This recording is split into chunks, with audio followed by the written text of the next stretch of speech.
அண்மைச் செய்தி தீவிரமடைகிறது. Israel Iran இடையேயான தாக்குதல் பெரிய அளவில் படை திரட்டுகிறது. இஸ்ரேல் ராணுவம் ரிசர்வ் படைகள் உடனடியாக பணிக்கு திரும்ப இஸ்ரேல் அரசு உத்தரவு பிறப்பித்திருக்கிறது. மேலும் விவரங்களை அரசியல் பிரிவு ஆசிரியர் ஹரிஹரன் வழங்கிட கேட்கலாம். ஹரிஹரன் வணக்கம். ஈரான் இஸ்ரேல் இரு நாடுகளுக்கு இடையேயான அடுத்த கட்ட நகர்வு என்ன? இந்த பதற்றம் வரலாறு காணாத அளவுக்கு அதிகரித்து வரத பார்க்கின்றோம். அதற்கான முன்னேற்பாடுகளை, தற்காப்பு முன்னேற்பாடுகளை ரெண்டு நாடுகளும் செய்யறதையும் நம்ம பார்க்கின்றோம். இஸ்ரேல் தரப்புல வரலாறு காணாத படை திரட்டலை அவங்க செய்யறாங்க. அவங்களுடைய ரிசர்வ் படைகளை உடனடியாக அவங்களுடைய பேஸுக்கு திரும்ப சொல்லி அழைப்பு விடுத்திருக்கிறாங்க. அவங்களுடைய எலிட் போர்சஸ் எல்லாம் அவங்க திரட்டி கொண்டிருக்கிறாங்க. இஸ்ரேலை பொறுத்த வரைக்கும் ராணுவத்துல ஒரு பகுதி தான் முழுமையாக ஈடுபடக்கூடியவர்கள். மக்கள் தொகை சிறிய நாடு என்பதனால அவர்கள் ரிசர்வ் படைகள் தான் ரொம்ப பிரம்மாண்டமானது, பெரிதானது. அவங்க சிவில் பணிகள்ல இருப்பாங்க, ஒரு போர்க்கால சூழல்ல அழைக்கப்படுவாங்க. அப்படித்தான் இது ஒரு போர்க்கால சூழல், ஒரு வரலாறு காணாத, ஒரு முன்னெப்போதும் இல்லாத ஒரு பதற்றம் என்ற காரணத்தினால அவங்களுடைய படைகள் திரட்டப்படுகின்றன. குறிப்பாக இஸ்ரேலுடைய வடக்கு பகுதிகளில் இந்த படைகள் குவிப்பு நடைபெறும் என்று எதிர்பார்க்கப்படுகிறது. காரணம் என்னவென்றால், இஸ்ரேலுடைய வடக்குல தான் லெபனான் இருக்கிறது. லெபனான்ல தான் ஈரானுடைய துணை கொண்டு இயங்கக்கூடிய ஹெஸ்புல்லா செயல்படுகிறது. ஹெஸ்புல்லா பலவீனப்பட்டிருக்கிறது என்றாலும் கூட ஹெஸ்புல்லா ஒரு படையெடுப்பு செய்யலாம், தரை வழியாக படையெடுப்பு செய்யலாம். இந்த மாதிரியான வாய்ப்புகளை எல்லாம் எதிர்நோக்கி இந்த படை திரட்டல் என்பது நடைபெற்று வருகிறது. அப்ப போர் வல்லுநர்கள், பாதுகாப்பு வல்லுநர்கள்லாம் இந்த பிரச்சனை இன்னும் கொஞ்சம் பெரிசாகிதான் அடங்கும் என்று கருதுகிறார்கள்.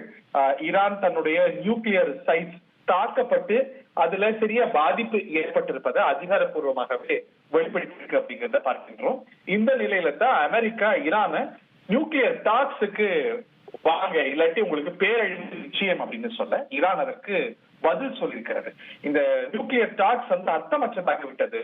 இஸ்ரேலுடைய இந்த கிரிமினல் ஆக்டுக்கு அப்புறம் அமெரிக்காவுடைய அழைப்பது அப்படிங்கிறது அர்த்தமற்றது அப்படின்னு. ஏன்னா இந்த ஞாயிற்றுக்கிழமை அமெரிக்காவுடைய முயற்சியில ஈரான் வந்து இந்த நியூக்ளியர் டாக்ஸ்ல, அதாவது பாமுக்கு போகாம என்ரிச்மெண்ட் தடுத்து நிறுத்தி அதற்கு சில பிரதிபலன்களை ஈரான் பெறத்துக்கான பேச்சுவார்த்தை நடைபெறுவதாக திட்டம். அதுல முன்னேற்றங்கள் ஏற்படலை அப்படிங்கும் போது இஸ்ரேல் தாக்குதல் நடத்தி இருக்கிறது.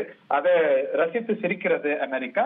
சோ இந்த பேச்சுவார்த்தை கட்டம் போகுமா இல்ல இன்னும் தீவிரமாகுமா அப்படிங்கறதெல்லாம் நம்ம பொறுத்திருந்து பார்க்கணும். ஆனா ரெண்டு தரப்பும் இதை தீவிரம் அடையும், நாங்க எங்களுடைய பதிலடிகளை தீவிரப்படுத்துவோம் அப்படின்னு ஈரான் தரப்புலயும் சொல்லப்பட்டிருக்கிறது. இஸ்ரேலும் கூட இந்த ஆபரேஷன் ரைசிங் லயன் அப்படிங்கிறது தொடரும், இது முதல் கட்டம் தான் அப்படிங்கறத அறிவிச்சிருக்கிறாங்க.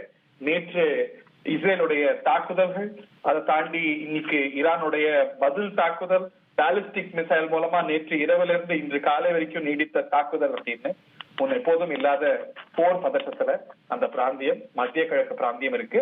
அதுல சில ஆக்கப்பூர்வமான சமிக்கைகளையும் பார்க்கிறோம்.